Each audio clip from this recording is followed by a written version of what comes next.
Hello, friends. My name is Ramya Jayachandran, and I share my spiritual experiences. So, actually, I had something interesting happening today. Uh, uh, Before that, actually, I have to say that I've had twice black magic attack done on me. For all spiritual people who have gone up to a certain level, they might be aware of this also. This is part of the journey that when you approach light, you do get targeted by the darkness or the dark side. So it is part of the spiritual test also for each spiritual aspirant. And so anyways, I've had my share. I've had it twice, and I have come out of it, but still, like, one thing what I am trying to achieve is the level of divine connection which I used to have, which used to be exemplary.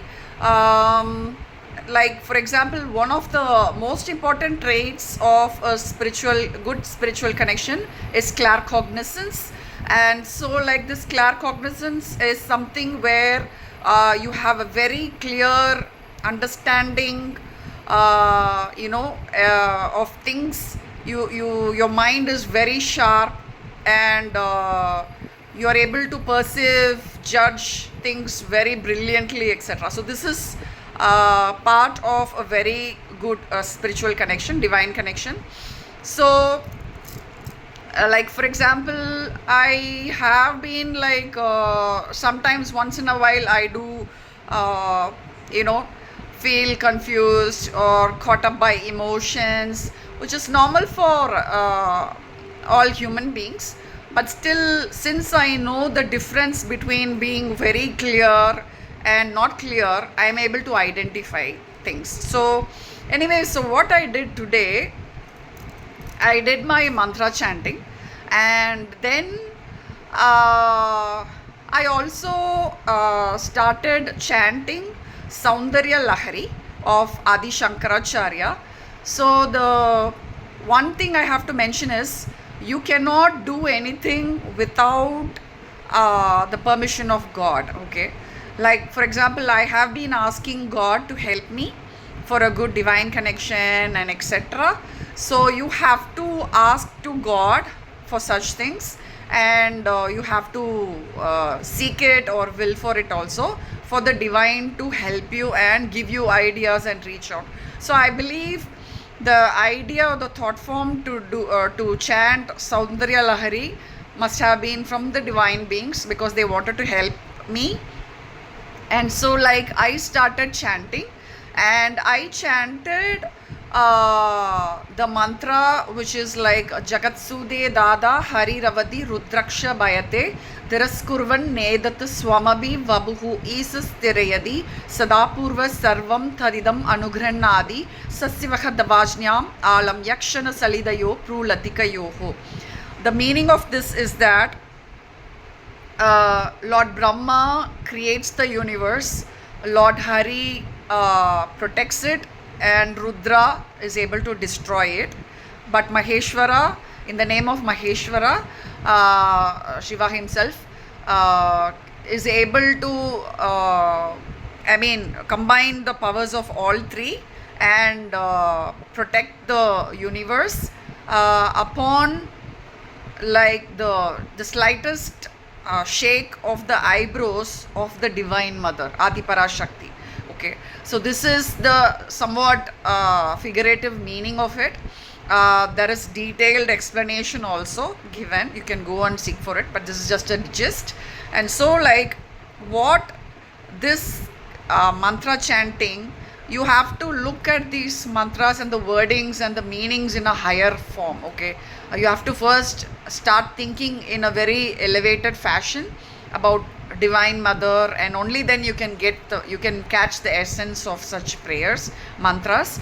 So the thing is that this particular mantra is protection against immunity from evil goblins and spirits. Okay, that is what is written.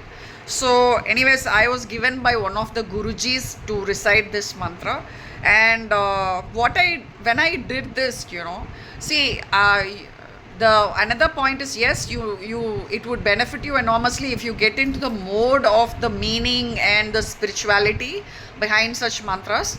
But even if not, even if you chant it, that's why it is written in the book to chant 1,000 times. That is for a normal man who's not in the divine mode or the spiritual mode.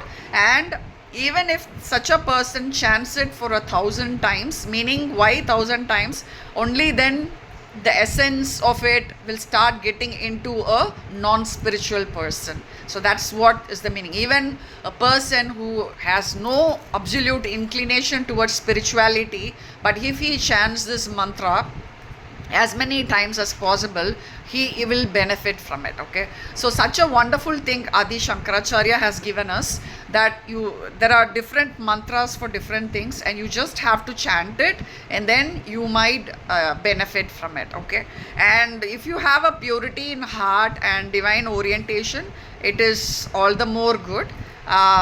But for the sake of encouraging even a non-spiritual person, it is written that you can chant 1,000 times and you can get the benefit of such mantras.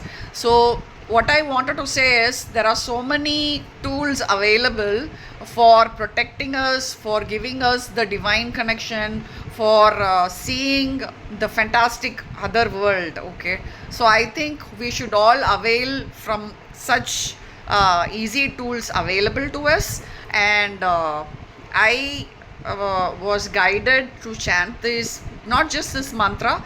I also chanted the Ganesha Prarthana from the Rig Veda, then Dhanvantri mantra. I have my own set of mantras which I chant I like to chant, if possible, every day.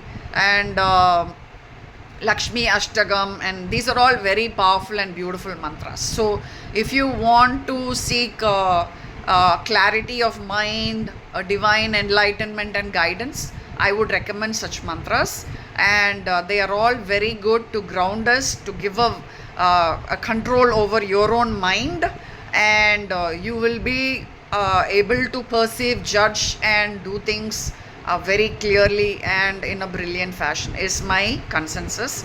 But you have to do hard work for that. I am giving my experience so easily to you.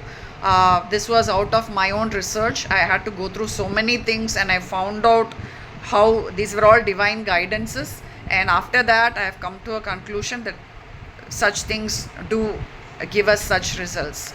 So I am sharing it with you freely, and hope you all can avail from it and spread light, bring light to yourself first, and then spread light. Especially your mind would be under your own control.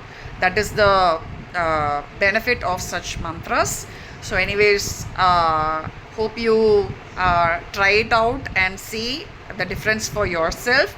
You have to work hard, that I have to mention. Okay, so anyways, that's what it is all about. And so yeah, take care, God bless, and see you in another video. Bye.